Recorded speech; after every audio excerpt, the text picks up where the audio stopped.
My name's Julia, and I'm 30 years old.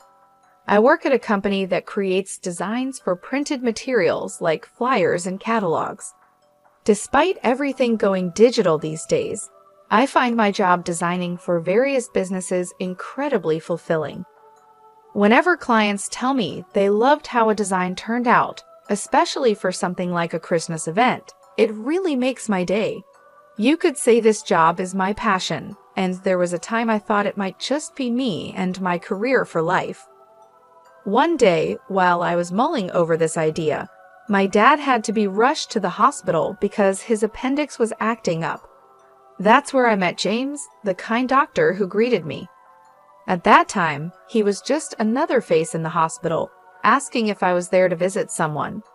Little did I know, James would become a huge part of my life, first as my boyfriend and now my fiancé.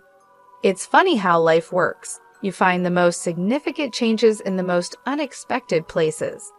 Even though I always say my job is my top priority, I caught myself getting super excited about marriage, flipping through wedding magazines the moment the topic comes up. I guess I'm really looking forward to this new chapter. But not everyone seems happy about my happiness. My sister, for instance, has always had this way of looking down on me, and now on James too. It's like the more content I became, the more upset she got. It's strange seeing her face change over time, from the cute sister I once knew to someone who always seems angry. Her attitude made me incredibly frustrated, pushing my patience beyond its limits. This whole situation makes me wonder why people who only know how to belittle others often end up with such bitterness etched on their faces. It's as if their outer appearance begins to reflect the negativity they carry inside. Meanwhile, I'm just here, trying to navigate my way through life, finding joy in my work, and now in my engagement to James. Life is full of surprises, and I'm learning to embrace them, one day at a time. While I was enjoying a quiet afternoon, sipping tea in our living room and flipping through magazines, an unexpected interruption occurred. My sister, Emily, who is 3 years my junior, snatched the magazine right out of my hands. To my surprise, it was a bridal magazine I was looking at, and Emily couldn't help but question why I was interested in such a thing. I tried to brush it off, telling her it was none of her business. But Emily always had a way of making everything about her. Emily has always been quite upfront, especially about her dating life, proudly stating she's never been single. She launched into stories about her current boyfriend, even though no one asked. It's been the same ever since we were kids. Emily, with her charming looks, was everyone's favorite. She grew up spoiled, constantly affirmed by our parents and everyone else, which made her believe she was the center of the universe. This attitude led her to look down on me, treating me as if I was beneath her. "Don't stand too close. I don't want people to think we're alike," she'd say, or "Why bother studying? It's not like you'll get better grades." Her arrogance knew no bounds, constantly flaunting her popularity and assuming I was envious.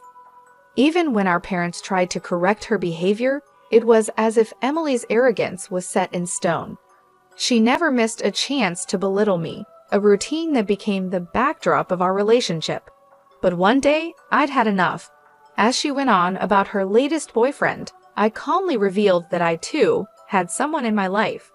In fact, we were engaged and planning our wedding, which is why I was looking at bridal magazines. Emily was taken aback, skepticism written all over her face. She mocked, doubting anyone could truly appreciate me. But when she questioned what my fiancé could possibly see in me, I confidently responded that he was drawn to my optimism and cheerfulness. Her disbelief only grew, suggesting he must see me more as a caretaker than a partner. Yet, despite her harsh words, I knew the truth of my worth and the genuine love my fiancé and I shared, something Emily's cynicism couldn't tarnish. In my determination to maintain my career post-marriage, I hope to convey to my fiancé that being the perfect housewife wasn't in my plans. This revelation led to an exaggerated response from my sister, Emily, who seemed shocked at the idea of me working after getting married. "Are you marrying someone without money?" she quipped, implying that my future husband must be struggling financially for me to continue working. Her insinuation irritated me, but I clarified that money wasn't the issue. My fiancé James was a doctor with a stable income. I simply wanted to pursue my career. My sister fell silent after my comeback, muttering something under her breath as I walked away, feeling a mix of annoyance and satisfaction. The next step in our marriage preparation was introducing James to my family. The atmosphere was warm and welcoming until Emily made her appearance, dramatically altering the vibe. She complimented James on his looks, canceling her plans to meet him, despite my hope she'd be absent. My history with Emily made me anxious. She had a track record of luring away my boyfriends during our school days. Though we were now adults, and I hadn't dated much since then, her sudden interest in James brought back old fears. However, I tried to convince myself that Emily had grown up and wouldn't attempt anything with my fiancé. Despite my hopes, seeing Emily and James interact, with what appeared to be a blush from James, filled me with dread, and then my worst nightmare unfolded. James announced he wanted to call off our engagement, having fallen for Emily, who claimed it was inevitable since James found her more attractive. She brazenly justified her actions, stating James had passionately proposed to her, declaring it a crime to be as charming as she was. Next to her, James, my now ex-fiancé, laughed off the situation, expressing regret for not realizing sooner how cute my sister was. This turn of events was a harsh reminder of the pattern that seemed destined to repeat itself, no matter how much I hoped it wouldn't. Emily's lack of remorse and James's cavalier attitude left me in a state of shock and heartbreak, showcasing a betrayal I had never anticipated. Realizing the truth about James's feelings and his ease in shifting affections to my sister left me with a profound sense of relief. The moment I saw his insincere smile, any affection I had for him disappeared completely, leaving behind only a feeling of revulsion. I found myself grateful for the breakup, appreciating that I discovered his true nature before we were married. I'm actually relieved I didn't marry someone who could switch his affections so easily. Consider him a parting gift, I told my sister, genuinely content with the outcome. My sister and James mistook my sincerity for bitterness, accusing me of being a sore loser. But it wasn't about losing, it was about recognizing I deserved better. Their inability to see beyond their shallow victory made me realize any further interaction was pointless. Interacting with you is a waste of my time. Goodbye. Their taunts of me being a sore loser followed me out, but their words didn't sting me. If anything, they confirmed my decision to move on was the right one. Afterward, our paths never crossed again, partly thanks to our parents, who, outraged by their behavior, cut ties with them. I heard they married, but by then, it no longer mattered to me. 5 years later, at 35, I remained dedicated to my career, finding satisfaction in my work. It was during this time that I met Gary, a client who grew to appreciate my works so much that he began requesting me specifically. Our professional relationship gradually became personal, and soon he was asking me to dinner and then on a date. Eventually, Gary proposed, and I was genuinely happy. He was sincere and kind, a stark contrast to my past experience with James. However, the shadow of my previous engagement lingered, making me cautious. I decided to be honest with Gary, sharing the story of my sister and my ex-fiancé, even showing him a picture of my sister to gauge his reaction. Gary simply glanced at the photo before turning away with a disinterested look, offering me a reassuring smile instead. I've met plenty of people considered attractive, but none of them moved me. I used to think maybe I'd end up alone because of that. But meeting you changed my mind. It's not about external beauty, it's the inner beauty that matters. And that's what I see in you, Julia, he explained. His words made me pause, surprised and touched. What do you mean? I asked, seeking clarity.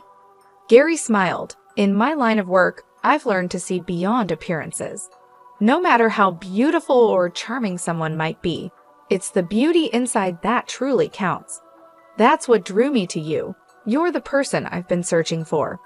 Hearing this, I felt a deep sense of relief and validation. Gary's understanding and perspective were exactly what I needed to hear, helping to heal the wounds left by my past experiences. His words reassured me that not everyone would betray trust as my sister and James had, and that genuine connections, based on real appreciation and respect, were possible. During a conversation about work, Gary shared with me how he found my enthusiasm and joy for life truly captivating. He described me as bright and beautiful, saying my happiness was evident and that it made me shine. I couldn't help but feel embarrassed by his words, telling him to stop because it was just too much for me. But Gary, undeterred, continued to express his admiration, insisting that I was more charming and beautiful than anyone else he'd ever met. He was sincere in his desire for us to start dating with the intention of marriage. Despite my protests that it was too embarrassing, his compliments didn't cease, even after we agreed to date. Eventually, Gary and I got married, and our life together has been wonderful. We've grown even closer than before, sharing household responsibilities and enjoying our time together, especially on days off when we'd explore new places or check out furniture for our home. One day, while looking at furniture, I encountered someone from my past, my sister Emily, accompanied by my ex-fiancé James. Emily's appearance had changed. Her features seemed more severe, perhaps a reflection of her age or the deepening of her personality. James, who was smirking beside her, looked like he had lost some weight. Their presence was unexpected, and Emily's voice was unmistakable as she remarked on my appearance, insinuating that I looked plain. Their condescending attitude hadn't changed, with Emily implying that the store's upscale and imported furniture wasn't meant for people like me. James echoed her sentiments, suggesting my presence might lower the store's reputation, and hinted it was best if I left to avoid any confusion about their financial status. This encounter was a stark reminder of the past, but it also highlighted the stark contrast between my current, fulfilling life with Gary and the superficiality I had left behind. Despite their attempt to belittle me, I found their attitudes more pitiful than hurtful, knowing the depth of love and respect in my own marriage was something they could not understand or diminish. The harsh and condescending words from my sister and her husband were trying, but I knew engaging with them was pointless. Their loud critiques about my supposed financial status began drawing unwanted attention from others in the store. Frustrated and ready to leave, I tried to pull my husband, Gary, away, but he stood firm, catching the notice of my sister and her husband for the first time. "Who's this?" my sister demanded, surprised to learn that Gary was my husband. Her reaction was a mix of shock and mockery, questioning why he would marry someone plain like me, and jokingly asking if he was in need of a maid. She bragged about her comfortable life, dining out frequently and hiring housekeeping, implying that Gary and I were less fortunate for needing to work. My sister's patronizing tone and her extension of her sentences in a particularly annoying manner only fueled my frustration. She gloated over stealing my previous fiancé, suggesting Gary and I were doomed to a life of hardship and mocking us for being a perfect match in her eyes. The insults towards me were bearable, but the moment she disparaged my husband, my patience snapped. I was ready to confront her, but Gary calmly stepped in front of me, introducing himself as my husband. Despite their dismissive reaction to his name, Gary remained polite and even offered his business card to James. This gesture seemed to momentarily pause the conversation as James glanced at the card, but my sister's attitude remained unchanged, continuing to belittle me as if it were a truth universally acknowledged.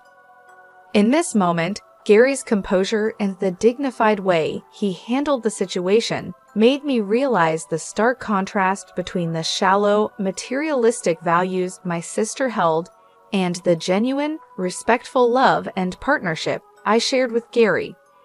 His calmness in the face of their provocation underscored the strength and depth of our relationship, highlighting that true value lies not in outward appearances or material wealth, but in character and integrity. Gary, always the picture of politeness, didn't shy away from confronting my sister's rudeness with a cutting clarity. To judge someone as ugly based on looks alone is shallow.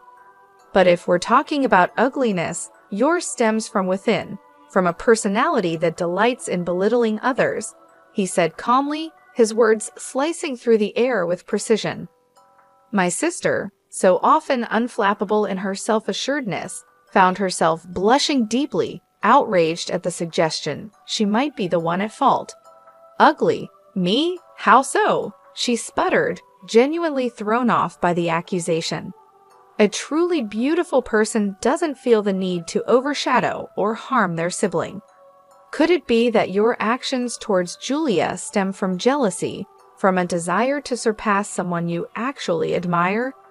Gary proposed, unsettling her further.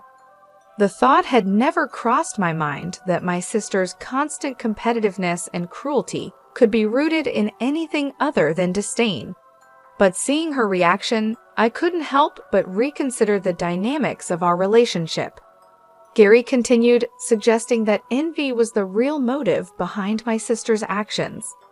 Taking what belongs to someone else isn't just theft, it's a clear sign of envy. It indicates a struggle with self-worth and confidence. A truly confident person wouldn't need to assert their superiority by diminishing others.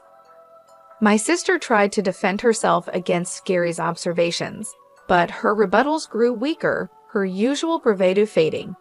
It was then that James, pale and noticeably shaken, intervened. He had been quietly observing, flipping the business card Gary had given him back and forth, his unease growing. Suddenly, he grasped my sister, demanding in a troubled voice, "What's happening? Who is this man?" The business card, a seemingly innocuous piece of paper, had become the catalyst for a shift in the air, prompting questions and revealing the undercurrents of insecurity and rivalry that had long defined my sister's actions. It was a moment of revelation, showing that beneath the surface of her confident exterior lay a complex web of emotions, and perhaps a begrudging respect for me that she herself had not fully acknowledged. I remembered the name sounded familiar, so I did a bit of digging, and then it clicked. Gary Henry. "So, what about it?" my sister asked, confused. "That's the name of the hospital I work at," I said, a realization dawning on her face. "A hospital," she echoed, still not putting the pieces together. "Yes, Henry Medical Association," I clarified, watching her face change as she connected the dots. "He's Dr. Henry's son, the director and head of the hospital," she stammered, disbelief in her tone. She tried to dismiss it as a coincidence, citing the commonality of the surname. But I knew for sure. I've seen him at the hospital with the director. I didn't recognize him at first because I only saw him from afar, but now it's clear, I admitted. My sister speculated that Gary must be a doctor too, given his father's profession, but the business card he handed over told a different story. It was then that Gary humbly revealed the truth to my stunned sister and James. Not every doctor's son follows in his footsteps. And this company, he gestured to the business card, is a well-known pharmaceutical company recently passed down to me from my grandfather. My sister was at a loss for words, and James, realizing the gravity of the situation, attempted to sit up straighter, both of them turning pale as the significance of Gary's identity sank in. Gary continued, calmly disclosing how he knew of their past mistreatment towards me, stating that their behavior was far worse than he had imagined. James tried to muster an explanation, his face ashen, but Gary, with a stern look, silenced him. "There's no excuse for such behavior. I'll be informing my father of this," Gary warned, leaving James to contemplate the repercussions of his actions. As we turned to leave, James was visibly shaken, and my sister stood frozen, still trying to process the sudden turn of events. Walking away from them, I felt a sense of closure, knowing that the truth had finally come to light. and the respect and integrity Gary carried with him had revealed the true character of those who had wronged me. Leaving my sister and her husband behind, I felt a chapter of my life closing. I couldn't help but wonder what became of them after that confrontation. James faced consequences at work for his poor attitude towards colleagues and patients alike. His salary was cut, and he was demoted, leading to a swift exit from the hospital as gossip about his behavior made rounds. Struggling to secure a new position, his life became markedly more difficult. My sister, on the other hand, had always lived beyond her means, relying on James's income, which was never enough to satisfy her spending habits. James's financial downturn and subsequent weight loss were a stark testament to their dire situation. Quickly losing interest in him after his demotion, she divorced James, convinced she could easily move on to someone else. However, the reality was far from what she had envisioned. No longer the young, charming girl, her harsher demeanor had become evident, diminishing her appeal and leaving her lamenting her lack of suitors. She sought solace and sympathy from our parents, bemoaning her sudden lack of attention and even envying my life, hinting at a deep-seated rivalry and admiration she might have felt towards me all along. Despite her cries for help, our parents stood firm, advising her to face the consequences of her actions, leading her into an uncertain future away from our family's support. As for me, distanced from the tumultuous relationship with my sister and her husband, I found solace in a peaceful, fulfilling life with Gary. Together, we looked forward to welcoming a new member to our family, a beacon of hope and joy amidst the remnants of past conflicts. As I caressed my growing belly, I couldn't help but feel grateful for the tranquility and love that surrounded me, a stark contrast to the turmoil that once defined my relationships with those closest to me.